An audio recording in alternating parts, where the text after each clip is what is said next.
Para po sa devotion natin, patungkol po kay Jesus bilang bridegroom. So, si Jesus Christ po yung lalaking ikakasal. According to Matthew chapter 9 verse 15, sabi ng ating Panginoon Jesucristo, siya yung bridegroom, lalaking ikakasal. So, hindi nyo po napanood yung devotion natin kanina, maganda po panoorin po ninyo. Dito po ay in-explain ko kung bakit si Mary tsaka si Joseph, hindi pa sila kinakasal, pero dine-divorce na or plano nang i-divorce ni Joseph si Mary. So, ano bang nangyayari dito, no? So, sabi dito, si Joseph, nakatakda pa lang ikasal kay Mary, pero tinawag na siyang asawa ni Mary. Si Jose na kanyang asawa. Tapos, gustong hiwalayan or i-divorce ni Joseph si Mary. Dito, in-explain natin, bakit parang gano'n ang gulo. Bakit si Jose tsaka si Mary, hindi pa naman sila kasal, nakatakda pa lang ikasal, tapos i-divorce na, no? What's going on here? So, in-explain ko po yan sa devotion natin kanina, pwede po ninyong panoorin, pwede nyo pong balikan. So, gusto ko lang explain na sa panahon nila, merong two stages yung pag-aasawa. Una, yung betrothal. Yung betrothal, legal na yun. Engagement pa lang legal na. Married na talaga sila, mag-asawa na talaga sila noon. Ang kasunod noon ay ceremony. Yung ceremony, formal na lang, for formality na lang, celebration na lang yun with the community. Pero dito pa lang, legal na silang mag-asawa. Now, anong pinagkaiba? Well, doon sa engagement, bagamat sila legal na mag-asawa, wala pala silang sexual relationship. Okay? Kailan mangyayari yung sexual relationship? Kapag kinasal na sila at nagkaroon na ng ceremony. Pero it doesn't mean na yung engagement pa lang hindi legal. Yun na yung legal. Yun na yung legality. So, kaya sabi rito, mag-asawa na talaga sila. Bagamat hindi pa sila nagkakaroon ng sexual relationship. So, panoorin niyo po yung devotion natin kanina. Hindi niyo po napapanood, no? Now, dito po sa devotion natin na ito, nakita natin si Jesus, He is the bridegroom, the church is the bride of Christ, and the return of Christ is the consummation. So, bagamat legal na mag-asawa yung church tsaka si Jesus, covenantally, kumbaga by kasunduan, legal na, pero hindi pa nagsasama. Kailan po sila magsasama? Sa after ceremony na. And I think yung ceremony, mangyayari yun sa pagbabalik ng ating Panginoong Jesucristo.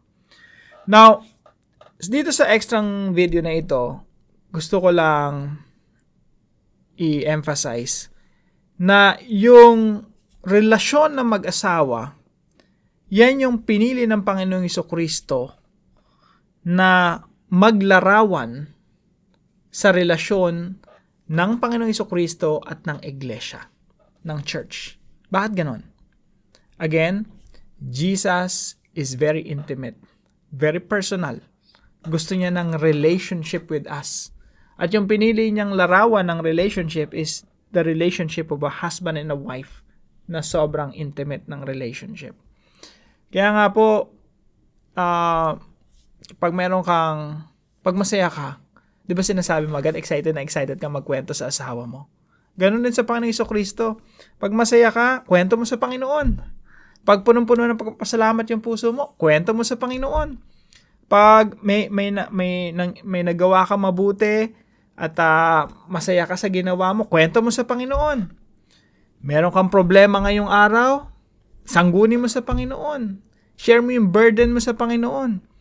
Meron kang mga pagsubok na pinagdadaanan na talagang hinang-hina ka, pwede siguro sa sitwasyon mo, let's say sa trabaho mo na stress ka, 'di ba? Usually sinishare mo talaga sa asawa mo pag stress ka. Now, ganun din sa Panginoon, share mo sa Panginoon. Kasi gusto ng Panginoon, communication, relationship, spending quality time with Him. Doon po tayo lumalago sa ating relasyon sa ating Panginoong Jesucristo. So, ilan po sa mga application na shinare ko po dito sa devotion natin ay pursue holiness and righteousness, prioritize spending quality time with Jesus, and prepare for the return of Jesus. So, ngayong araw po, no, kung hindi tayo nag-spend ng quality time with Jesus. Simulan na natin ngayong araw. Let's do our best na meron tayong time allotment. Yung nagme-meditate lang tayo, pinagmumuni-munihan lang natin yung salita ng Diyos, nagbabasa tayo ng banal na kasulatan, tayo nananalangin, meron tayong date with the Lord every day. So, pwede nyo pong isama yung daily devotion natin sa habit, no? Daily devotion, and then after this, prayer time. Pwede tayong mag-journal, magsulat, at magbasa ng Bible. Depende po sa inyo. Ang importante, quality time with Jesus. May communication.